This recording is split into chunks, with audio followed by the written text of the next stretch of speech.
Itu bukan hanya ngomongin diri terdiri, diri terpari, diri terpapar, apalagi itu macam-macam ilmu kajian diri. Bukan itu aja. Mengenal penyakit di dalam diri itu adalah bagian dari ma'rifatun nafs. Mengenal diri. Jangan ketinggian ngomongnya. Badanku, tubuhku, sifat Allah, qalbuku, nur Allah. Apa itu ya? Nanti ngomong itu. Emang dengan berkata begitu kita wusul kepada Allah kan enggak? Ya, ada saatnya ngomong begitu. Tapi enggak benar juga ya. Tubuh ini bukanlah sifat Allah, fi'il Allah. Tubuh ini adalah tajalli fi'il Allah, bukan fi'il Allah. Itu beda tuh. Apa arti tajalli?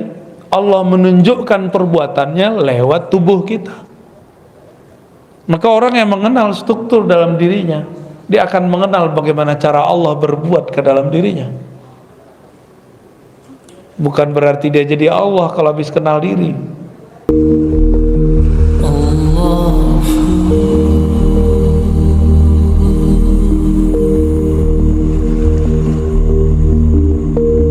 Ya, adalah menganggap bahwa orang yang dapat berkah hidupnya, orang yang memulai bangun subuh, yang mulai dengan berjamaah di masjid, itu keberkahan yang berlipat. Semoga yang hadir pagi ini diberkahi oleh Allah SWT. Saya yakin yang hadir ini punya pekerjaan nanti ya, tapi menyempatkan pagi hari sebelum bekerja untuk mengisi kalbunya. Insya Allah ini pertanda kalbunya hidup. Semoga ini juga pertanda kalbunya sehat. Kalbu itu di dalam Al-Quran dibagi 3. Ada kalbu muttaqin, hudal lil muttaqin. Ini kalbu yang di dalamnya ada hidayah. Kalbu seperti ini tidak ada keraguan kepada Alkitab dan Sunnah. Percaya kepada yang gaib, menunaikan ibadah dengan semampunya, dan meyakini bahwa hanya Allah lah sang maha pemberi rezeki yang mutlak. Wa mimma razaqnahum yunfikun. Rezeki itu jatahnya sudah ada, tinggal mau jemput. Dan cara menjemputnya tentu beda-beda. Ada orang yang menjemputnya berangkat pagi pulang sore, ada yang cuma duduk-duduk di rumah, duitnya ngalir terus. Ada yang harus banting tulang, badan sudah hancur tapi tidak kunjung juga dapat ya, karena cara dia menjemputnya tidak sesuai. Saya doakan apapun keadaan kita, semoga itu dalam berkah dari Allah Subhanahu wa taala. Keberkahan itu hanya diyakini oleh orang-orang yang muttaqin, yang percaya dan hatinya ada nur yakin. Maka disebut muqinun. Mereka ini orang-orang yang yakin, orang-orang yang penuh keyakinan. Ini disebut qalbul muttaqin. Qalbu apa? Qalbu ini qalbu yang sehat. Makanannya qalbu itu Quran. Isi Quran hudal linnas, hidayah. Bukan lip sync, bukan gaya-gayaan, mau sholat diputer, itu namanya cuma ingat-ingetin. Bukan mushaf itu saja dibawa kemana-mana, bukan. Tapi ketika dia menghayati isinya. Maka jangan terlalu nafsu baca Quran. Baca Quran itu dengan ketenangan kalbu. Baca Quran jangan nafsu, cepat-cepat khatam. Membacanya penuh dengan penghayatan ya. Semoga di masjid ini nanti ada majelis tafsir Quran berdasarkan kitab-kitab yang sahih, kitab-kitab yang ditulis oleh para ulama ahli tafsir. Gak usah banyak-banyak, 1 ayat 2 ayat, tapi jalan terus. Karena mengatakan makommu nanti di surga adalah di akhir ayat yang engkau baca dan pelajari. Nanti kita terakhir bacanya apa, disitulah makom terakhirnya. Ya. Percaya nggak tuh? Percaya ya. Apa kata Allah?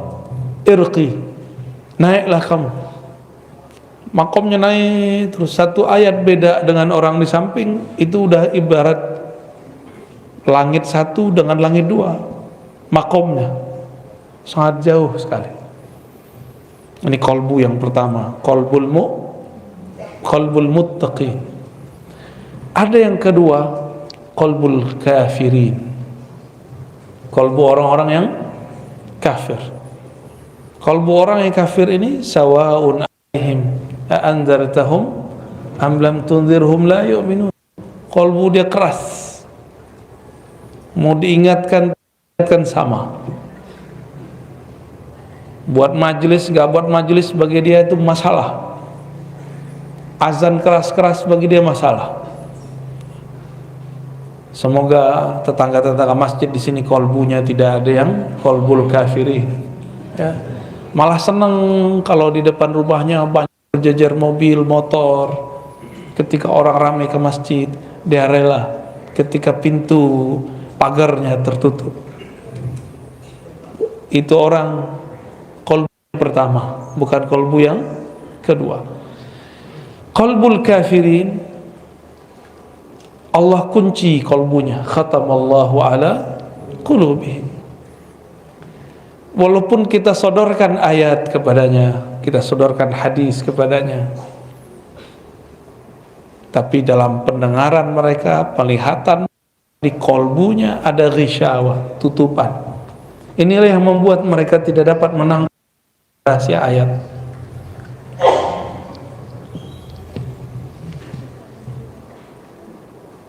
Namun ada kolbu yang lebih gawat lagi, namanya kolbul munafiqin, kolbu orang munafik. Munafik itu nafaqah, orang-orang yang menunjukkan kesolehan tapi menyembunyikan kekufuran. Izhar as-salah wal iman wa ikhfa'ul kufr wal fisq, menyembunyikan kebusukan hatinya, kekufurannya, ingkarnya, menunjukkan kesolehannya. Maka orang begini ketemu orang beriman yang pertama, kelompok muttaqin, usahakan soleh. Nanti ketemu orang-orang kafir pun dia ejek lagi itu orang-orang yang muttaqin. Namun karena mereka ini menyembunyikan kekufuran, sangat sulit untuk mendeteksi ini orang ini siapa sebenarnya. Disebutkan di dalam Al-Quran bahwa mereka ini mengatakan beriman kepada Allah dan hari akhir, tapi sebenarnya mereka tidak percaya. Seperti lain di mulut, lain di hati. Ini ciri pertama, qalbu munafik. Dan dalam diri kita ada itu semua. Ketika kita takbir, lisan membaca Allahu Akbar, qalbu tidak membesarkan Allah. Ini sudah mulai kena itu. Kepala sujud, tapi hati tidak sujud. Kita semua ya, benar. Baca subhana rabbil azim wa bihamdi, tapi tidak mentakzim Allah. Baca subhana rabbil a'la wa bihamdi, tapi tidak Allah subhanahu wa ta'ala. Allah nggak perlu disuci-sucikan. Persepsi kita tentang Allah yang perlu disucikan. Ya.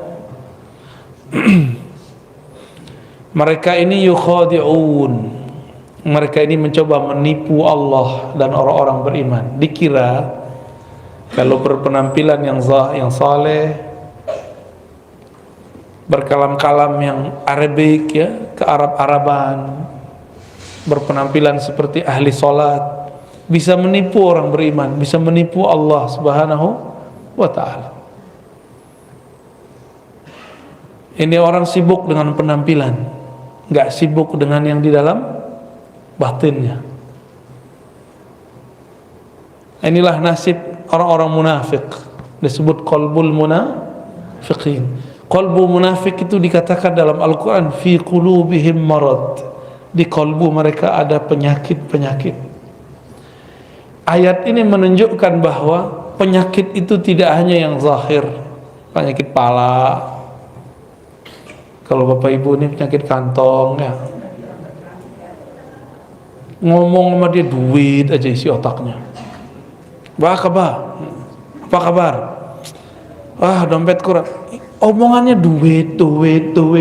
Kapan ngomongin Allah? Ada lagi ngomonginnya kawin.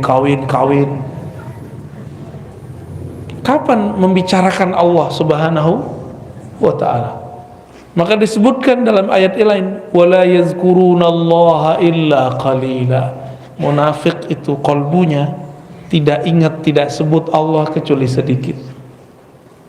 Penampilan soleh, tapi kalau ngomong ke politik, kebencian isinya. Enggak ingat Allah Subhanahu wa ta'ala. Mereka lah yang merusak di zaman Rasulullah sallallahu alaihi wasallam.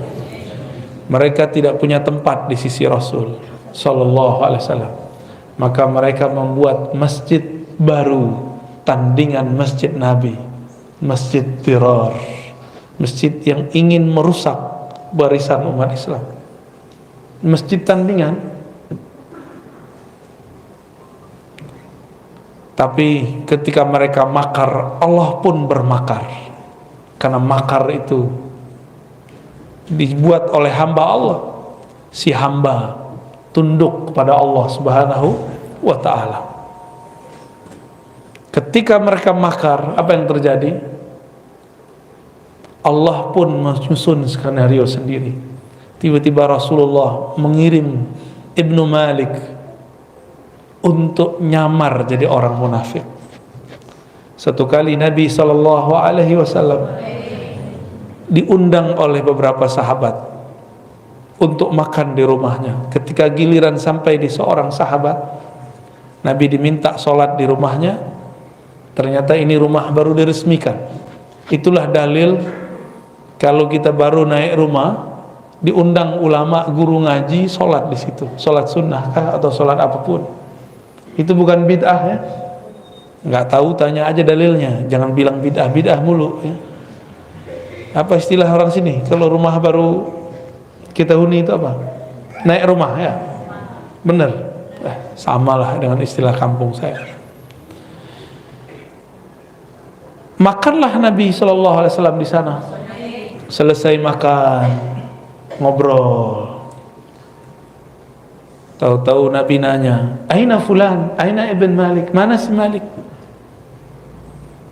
Berkatalah sahabat Nabi yang lain, "Wahai Rasulullah, itu si Malik munafik. Dia masuk, wajahnya wajah munafik. Masa dia hadir di Masjid Dirar?" Kira-kira begitu. Apa kata baginda Nabi sallallahu alaihi wasallam? Pada pelit selawat ya, dari tadi saya ngetes itu cuma ada yang selawat. Selawat dong Pak. Ya. Antum nanti panggil-panggil Nabi cuekin karena nggak pernah selawat di dunia. Sebut nama Nabi lewat aja, bengong aja. Udah sadar belum? Masih dalam tidur ya? Masih tidur? Wudhu lagi. Nabi sallallahu alaihi wasallam ketika beliau bertanya, "Di mana Malik Ibnu Malik?" Jawaban para sahabat radhiyallahu taala anhum, "Dia munafik wahai Rasulullah." Lalu Nabi sallallahu alaihi wasallam mengatakan, "Jangan kamu katakan dia munafik." Kenapa? Li'annahu, karena dia berkata la ilaha illallah Muhammadur Rasulullah. Dari kolbunya dia baca. Jadi Nabi ini melarang orang kalau sudah syahadat terus kita tuduh, itu dilarang. Cuma karena beda masjid, apalagi beda partai, apalagi nanti beda coblosan, itu nggak ada urusan antara munafik dan tidak munafik. Di partai manapun ada orang munafik, ada orang mukmin, ada mukhlis, ada yang bermuka 3, bermuka 2, ada yang muka 1, ada lengkap semua. Bisa jadi orang yang dituduh itu bukanlah seperti yang dituduhkan kepadanya. Nabi Shallallahu Alaihi Wasallam membersihkan nama sahabat ini. Ternyata itu orang adalah orangnya Nabi, disisipkan kepada orang munafikin. Jadi tenang aja, katanya corona ini buatan-buatannya mereka ya, biarin, tenang aja. Emang Allah tidur? La ta'khudhuhu sinatu wala naum. Allah tidak pernah tidur. Ngantuk aja enggak. Kenapa kita ngantuk? Karena kecapean. Allah pernah capek enggak? Allah pernah lelah? Tidak pernah. Allah pernah lalai? Enggak. Karena Allah tidak pernah tidur, tidak pernah lelah, tidak pernah ngantuk, maka Dia tidak akan pernah membiarkan orang Islam, orang beriman disiksa, dizalimi. Enggak akan pernah membiarkan. Karena Allah lah waliyul ladzina amanu, wali, penjaga orang-orang yang beriman. Allah menyebut dirinya wali. Wali artinya penjaga. Maka wali Allah di muka bumi adalah orang-orang yang menjaga ajaran-ajaran Allah Subhanahu wa ta'ala. Ajaran Allah itu bukanlah ketika berpakaian, pakaian takwa. Ini emang pakaian takwa namanya? Ini pakaian Ahok ini. Baju koko kan artinya abang orang Cina ya kan? Ya, matanya sipit lah ya. Antum keturunan ke-17 kali ya. Kita aja yang kegeeran, ini baju takwa. Nabi mengatakan at-taqwa hahuna. Takwa itu di dalam dada. Hahuna. Maka jangan lagi pernah menilai orang takwa lewat baju. Ya.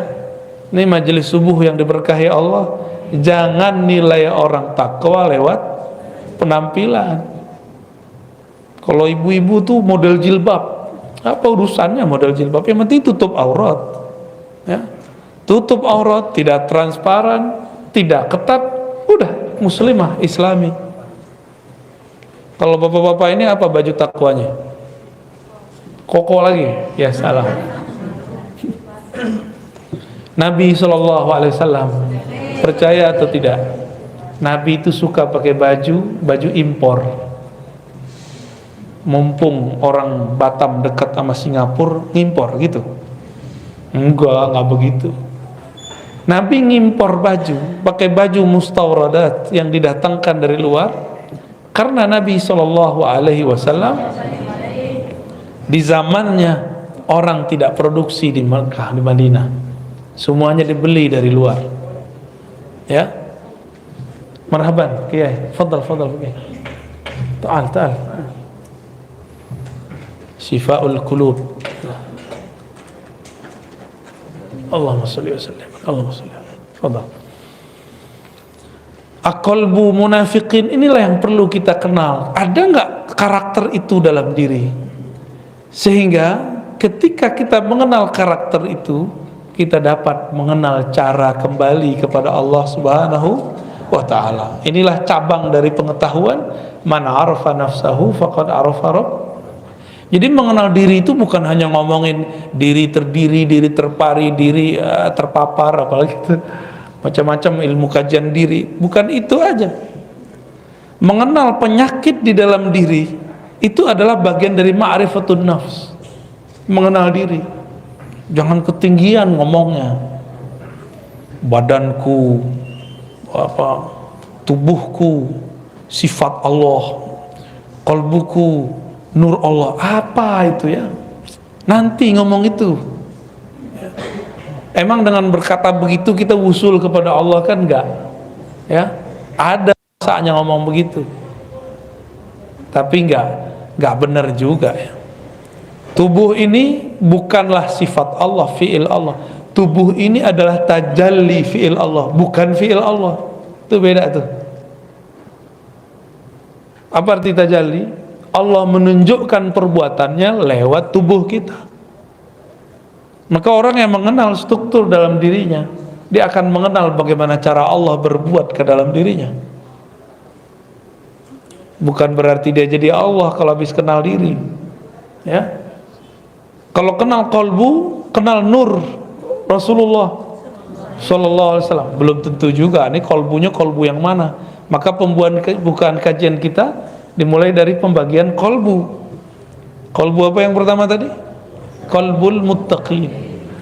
Kolbu yang kedua kafirin. Kolbu yang ketiga, kolbu ketiga ini dia ada iman tapi penyakitnya lebih banyak. Karena penyakitnya di dalam dada, yang mengerti cuma ahlus sudur, ahli dada, ahli rohani. Tidak semua guru ngaji, guru ustadz itu ahli kolbu. Ada yang cuma dapat ijazah fikih, fikih ngurusin ilmu hukum. Ada yang cuma gelar LC, MA, doktor, itu urusan akal. Ustadz begini ditanya mengenai ilmu kolbu, apa kata dia? Bid'ah. Karena dia nggak ngerti, dia bilang bid'ah. Berarti kolbu dia lebih bermasalah lagi. Kenapa? Tidak boleh seseorang yang tidak punya ilmu terhadap sesuatu berkomentar terhadap barang itu. Saya nggak ngerti ilmu kedokteran, boleh nggak saya berfatwa tentang kedokteran? Boleh nggak seorang dokter pemikiran Islam mendiagnosa penyakit seorang? Mendoakan boleh, mendiagnosa jangan. Saya mau tanya, dokter itu berapa tahun dia kuliah? 4 tahun. Koasnya berapa tahun? 2 tahun. 6 tahun baru jadi pakar ilmu penyakit zahir. Dan itu pun belum spesialis. Baru umum. Sama ustadz, kalau belajar agamanya baru yang zahir-zahir doang. Ya dia cuma pakar ilmu yang zahir. Jangan menjawab perkara yang batin. Ini ada orang nggak pernah ngaji tasawuf, ditanya mengenai tasawuf, apa kata dia? Oh, jangan belajar tasawuf, gila ntar. Tetangga saya belajar tasawuf, gila. Tuh berarti kasat mata yang dihitung. Terus untuk apa dia belajar selama ini? Kan percuma dia belajar selama ini. Ada nggak orang kerja terus diberhentiin, apa namanya itu, di PHK, stres, ada nggak? Ada nggak orang kapok bekerja? Kenapa orang nggak kapok bekerja? Lebih banyak orang stres karena di PHK daripada belajar zikir. Karena syaitan tidak pernah diam jika ada hamba Allah ingin belajar tentang Allah. Nggak mau syaitan diam.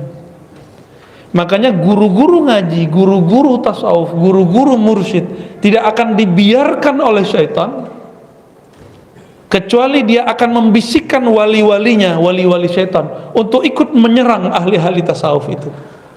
Maka ciri-ciri tentara syaitan adalah menyerang ahli zikir, menyerang mursyid-mursyid yang bersanad tarikatnya kepada Rasulullah Sallallahu Alaihi Wasallam. Karena hanya itulah cara menjauhkan umat dari pewaris-pewaris Rasulullah Sallallahu Alaihi Wasallam. Setan itu nyata atau tidak? Tampak nggak? Tampak tidak, nyata iya. Tampak tidak, nyata iya. Apa kerjaan syaitan? Yuwaswisu. Apa arti yuwaswisu? Membuat was-was. Yuwaswis bahasa Arabnya itu kata kerja yang sedang, akan, dan selalu. Jadi syaitan itu nggak akan pernah diam untuk membuat suuzonnya umat lewat lisan-lisan dai-dai yang juhala, yang jahil. Bukan dai ilallah, dia dai kepada dirinya, bukan dai ilallah, supaya umat jauh daripada ma'rifatullah, mengenal Allah Subhanahu wa ta'ala. Apa ciri-cirinya? Mereka menghina kajian-kajian ma'rifatun nafs, menghina kajian mengenal diri, karena pintu satu-satunya mengenal Allah hanyalah mengenal diri. Saya mau tanya Bapak Ibu, sholat di tengah rumput, di tengah hutan, dengan di masjid, khusyuan mana?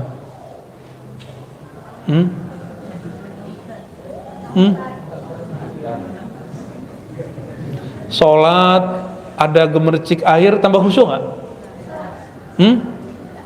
Iya apa enggak? Iya. Ya udah guyur aja terus rumahnya tiap hari. Kawan kita pengen sholat khusyuk, maka kata gurunya, sholatlah di tengah bunyi alam. Maka dia carilah batu di tengah sungai, biar gemercik air. Tahu-tahu ada ular naik, ya kabur juga. Ada yang katanya sholat dengerin suara alam, dengerin suara alam. Dia kira kalau dengerin suara-suara begitu bisa khusyuk. Berarti khusyuk dia di telinga. Kalau mendengarkan suara gemercik air bikin khusyuk, terus orang, mohon maaf, orang tuli bisa khusyuk gak? Mikir kalau berfatwa ya. Nggak tahu jalan khusyuk, tanya kepada orang yang khusyuk. Khusyuk itu mata tertunduk ke tempat sujud, kepala tersungkur ya, menyentuh lantai. Zahirnya tuh kolbunya kemana? Kolbunya menghadap kepada yang membolak-balik kolbu. Allah bertempat gak? Enggak butuh tempat. Tempat yang butuh Allah. Allah tidak memerlukan tempat. Semua tempat ini memerlukan Allah subhanahu wa ta'ala. Lalu bagaimana menghadapkan kolbu kepada Allah? Hadapkanlah kolbumu ke dalam kolbumu, mulai memandang ke dalam diri. Saya sebut Allah atau tidak? Jangan sibuk lagi membicarakan orang. Ini kajian tazkiyatun nafs, kajian penyucian jiwa, tapi isinya nyala-nyalahin orang. Kajian tasawuf tapi membid'ahkan thariqat orang. Kajian zikir-zikir tapi membid'ahkan zikir orang yang berbeda. Katanya kajian tazkiyatun nafs. Tazkiyah artinya menyucikan diri, bukan nyalahin orang lain. Itu dua hal yang berbeda. Akibat tidak mau menyebutnya dengan istilah tasawuf. Ya. Jadi nggak usah malu ya para ustadz. Kajian kita kajian tasawuf, sebut istilah tasawuf. Karena tasawuf itu seperempat dari ajaran agama ini. Pertama bab akidah, yang kedua bab al-Islam tentang fikih, yang ketiga bab tasawuf, yang terakhir bab akhir zaman.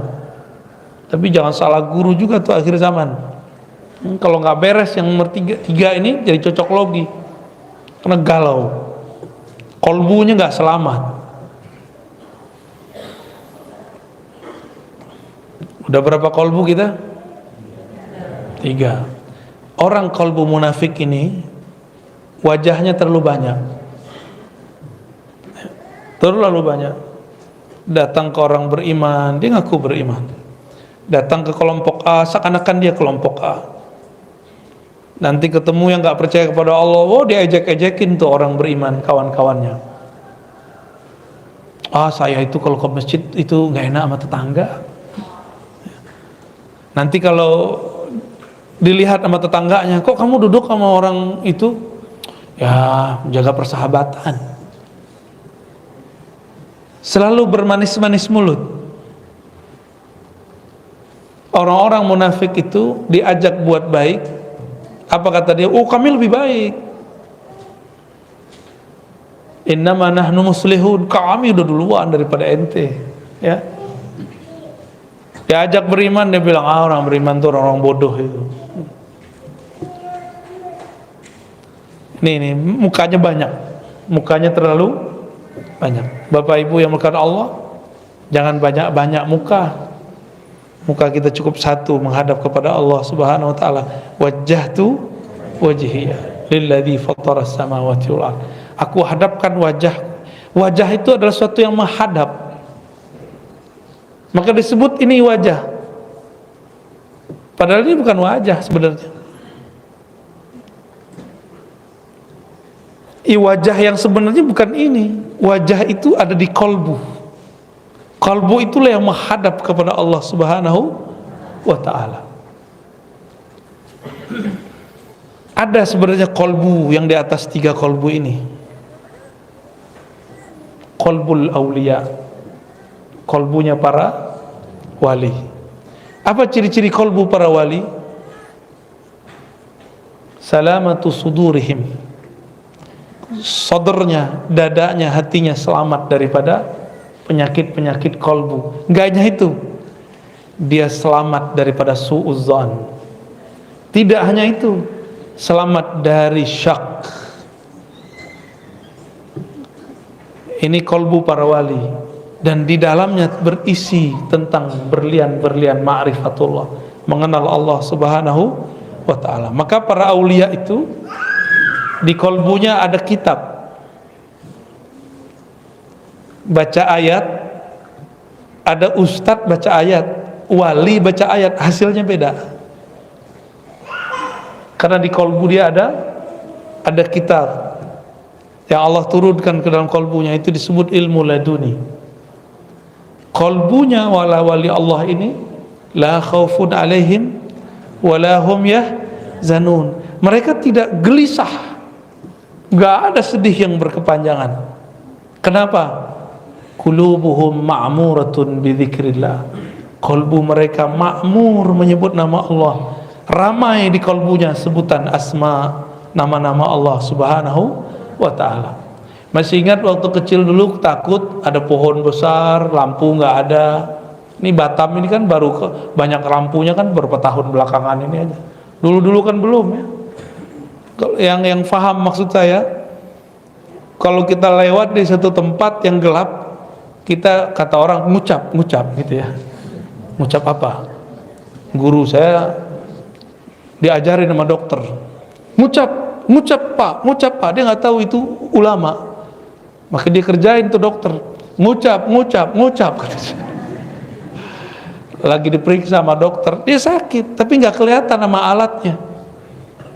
Saya sakit dokter, ngucap pak, udah tua nggak mau ngucap katanya. Maka dia bilang ngucap. Itu ulama. Dokter ini nggak tahu yang dipegang ini seorang mursyid, guru ahli zikir, guru saya Abu Hasan Basri namanya.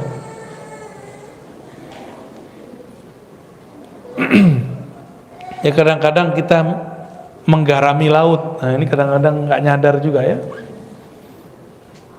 Di depan saya laut apa nih? Kolam. Jangan comberan. Bapak Ibu yang melakukan Allah, ada qalbul aulia, ada juga qalbul anbiya, qalbu para nabi. Qalbu para nabi, jika para wali di dalamnya ada zikrullah, ada ilham dari Allah, maka para nabi di dalamnya ada ma'rifat kenabian, wahyu. Maka setinggi apapun wali, dia tetap di bawah seorang nabi.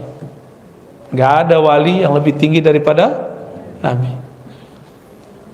Para nabi itu pun masih ada lagi kolbu Nabi Muhammad, itulah yang paling tinggi. Jadi berapa macam kolbu? Ya, paling bawah kafir, munafik, muttaqin, aulia, anbiya, Nabi Muhammad sallallahu alaihi wasallam. Semakin jauh dari kolbu Nabi, semakin kufur, semakin berpenyakit. Karena Nabi secara fisik sudah wafat, tapi ruhnya tidak pernah wafat. Maka hadirkanlah ia dalam kolbu kita, hadirkan ia dalam salawat. Maka beruntunglah yang menghidupkan majelis-majelis salawat, beruntunglah yang menghidupkan majelis-majelis zikrullah. Kolbunya ma'mur. Ciri-ciri orang munafik, sedikit zikir banyak nyalahin orang. Ciri-ciri kolbul muttaqin adalah kolbu yang sibuk menyebut namanya, jarang menyalahkan orang lain. Maka ada kajian munafikin, hati-hati. Dia pakai branding nama Rasul, hati-hati. Sunnah Rasul, hati-hati. Tugasnya mereka cuma nyalahin orang beriman, mecah belah umat. Nah, jangan sampai ini kemudian kita salah ambil. Semoga ke depan umat tambah dewasa, tambah mengerti mana yang disebut nutrisi kolbu, mana yang akan merusak kolbu, ya, mana yang akan menyembuhkan kolbu, syifa, mana yang menjadi halak, ya, menghancurkan kolbunya.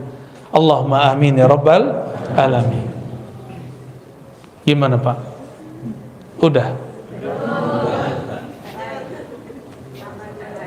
Suatu kali ada seorang sahabat tanya kepada Rasul, hadis sahih Muslim sallallahu alaihi wasallam, wahai Rasulullah, aku senang dipuji, apakah itu merusak amal ibadahku?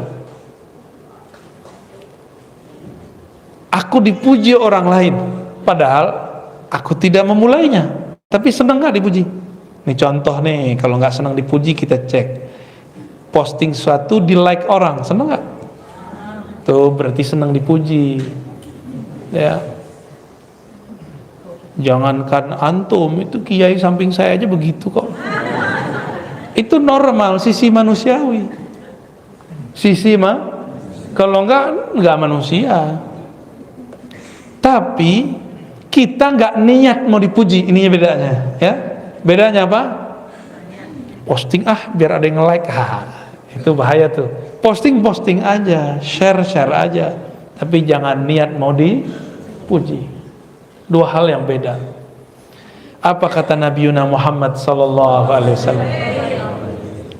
Itu adalah keridhaan yang Allah dahulukan, yang Allah kabarkan lebih awal.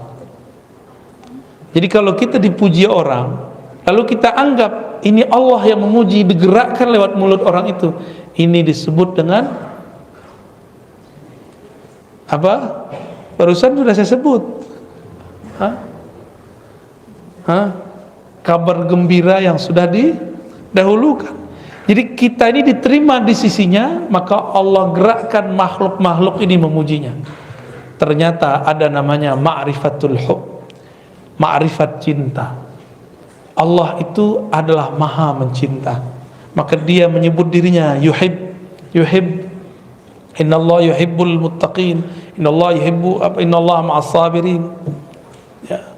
Innallaha, gimana lagi ayatnya, ya, yuhibbul mutatahhirin, tawabin. Semuanya itu ada sekitar 7 lah kata cinta. Allah menyebutkan kata cinta sebagai kata kunci tentang dirinya. Kalau saya mencintai seseorang, itu saya memerlukan perhatian dia, saya butuh dia. Tapi kalau Allah cinta seseorang, itu Allah sedang memberikan anugerah kepadanya. Allah tidak butuh dia, Allah tidak memerlukan dia. Ini beda cinta kita dan cinta Allah subhanahu wa ta'ala. Kita mencintai pasangan karena kita butuh perhatian dia, layanan dia. Tapi Allah cinta hambanya, tidak memerlukan mereka. Allah subhanahu wa ta'ala mengabarkan kepada Nabi Muhammad sallallahu alaihi wasallam,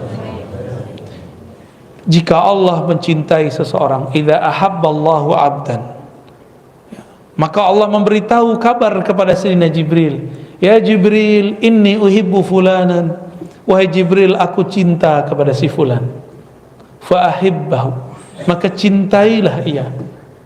Maka Sayyidina Jibril sejak saat itu mencintai orang itu tanpa pernah berhenti, karena sekali Allah mencintai makhluk, selama-lamanya dia mencintainya. Allah tidak pernah mengkhianati cintanya. Allah itu sangat setia. Beda sama kita, beda dengan saya, beda juga yang di samping saya, beda. Dulu pernah jatuh cinta seseorang terus hambar, pernah nggak? Ya, itu kita. Ada orang menikah mewah, meriah, tapi umurnya cuma seumur jagung, 3 bulan cerai, karena yang dia butuhkan tidak ada di situ, yang dia perlukan tidak ketemu di situ. Suatu kali ada orang nelfon Buya Hamka. Dalam bukunya dicerita, dalam videonya pun, dalam suara rekamannya dicerita, perempuan itu menelpon beliau, masih keturunan Ningrat, ingin menjadi istri Buya Hamka. Buya Hamka bilang, saya sudah tua, saya tidak bisa menafkahi batinmu. Apa kata dia? Saya tidak perlu, wahai Tuhan, saya hanya ingin membersamai Buya. Wah, gawat itu. Tapi begitulah cinta. Dia hanya ingin khidmah kepada yang dicintainya. Nah, bunuh dulu handphonenya ya. Matikan, itu bahasa halusnya. Matiin itu bahasa kasar itu. Sama kasar dengan bunuh. Tuh matiin, mengganggu orang lain kalau saya nggak terganggu. Taib ya. Jadi Allah buat pengumuman, wahai Jibril, aku mencintai fulan, fa ahibbahu. Maka Jibril turun ke langit ketujuh mengatakan, ya ahlas sama, wahai penduduk langit, innallaha yuhibbu fulanan, Allah cinta kepada, fa ahibbuhu, maka cintailah mereka. Malaikat butuh cinta nggak? Enggak. Malaikat itu makhluk yang nggak butuh cinta juga. Dia nggak ada syahwat, dia nggak perlu perhatian. Malaikat itu makhluk yang statis, kaku, disiplin. Itu malaikat. Mirip-mirip kayak robot, tapi robot Allah. Jadi kalau saya menyebut, biar antum paham, malaikat itu makhluk kayak apa? Kayak robot. Sesuai dengan apa program, begitu dirubah-rubah. Semua malaikat dari langit ke-7, langit ke-6, sampai ke langit, ini uhibbu fulanan, aku cinta kepada fulan karena Allah cinta kepadanya. Inilah yang disebut viral di langit, ya, terkenal di langit. Nggak sembarangan itu. Terkenal di langit belum tentu terkenal di bumi. Namanya harum di langit. Kenapa? Karena dia sebut-sebut nama Allah. Tapi biasanya kalau sudah viral di langit, dia adalah orang yang memviralkan Allah di bumi. Orang-orang yang memperjuangkan agama Allah di bumi, Allah viralkan dia di langit. Nama-nama dia disebut. Inilah yang dikatakan dalam surat Ghafir, bahwa para malaikat memintakan ampun, yastaghfiruna lillazina amanu, mereka memohonkan ampun untuk orang-orang yang beriman di bumi. Semoga nama yang hadir pagi ini termasuk disebut di sana. Amin ya rabbal alamin. Tentu kolbu mereka ma'muratun bidzikrillah. Kolbunya lebih awal memviralkan Allah dalam kolbunya. Maka berlatihlah zikir kolbu kepada ahlinya. Saya yakin di Batam ini banyak ahli zikir. Ya, nggak mesti sama yang di YouTube itu. Ya, di dekat kita ada guru yang bisa ngajar, ikuti dia. Ya, sama kok. Yang disebut di sono disebut di sini sama. Jangan beda-bedain. Ya, guru-guru itu juga punya kecemburuan. Antum hormat kepada yang si fulan, nggak menghormati si fulan, siapa tahu sisi manusiawi dia muncul, nanti dia cemburu. Kalau sudah cemburu, setan masuk, setan bisikin lewat muridnya, Pak Kiai, Pak Ustadz, itu tuh ajarannya bid'ah itu. Wah, mulai konflik, terjadilah konflik antara ustadz dengan ustadz. Itu orang si murid ini dipinjem oleh si setan, yuwaswisu, membuat was-was. Nama setannya Khannas. Jadi kalau buat majelis, masuk ke suatu majelis, bacalah kul yang 3 itu. Jadikan wiridan, kalau enggak jadikan wirid setiap ba'da sholat, supaya kalau kita ketemu orang bermajelis, kita jauh dari was-was. Diwas-wasin orang, kita cut, enggak benar. Ciri-ciri kolbu sehat. Ada orang gosip, si anu tuh orangnya begini nih, nggak bener nih. Si kolbu yang sehat bilang, oh enggak, maksud dia nggak begitu. Terus kolbunya sehat itu. Tapi kalau kolbu dia bilang, oh iya nih kemarin saya digituin sama dia, udah kena tuh. Ya, berarti marid dan marid fi qulubihim maradun fazadahumullahu marada, bertambahlah penyakitnya. Ketemu lagi orang berpenyakit kolbunya, tambah lagi, mirip virus dan lebih dahsyat daripada corona. Bapak Ibu yang dimuliakan Allah, Itulah tingkatan-tingkatan kolbu. Siapa yang kenal kolbunya, dia akan kenal yang membolak-balik kolbunya. Inilah makna, salah satu makna daripada judul ini. Siapa yang kenal diri, kenal Allah. Diri kita yang paling dekat adalah kolbu. Kenalilah dirimu yang mana. Cukup katakan, ya Allah, kolbuku berpenyakit. Engkau maha penyembuh, sembuhkanlah ya Allah. Baik, sudah cukup.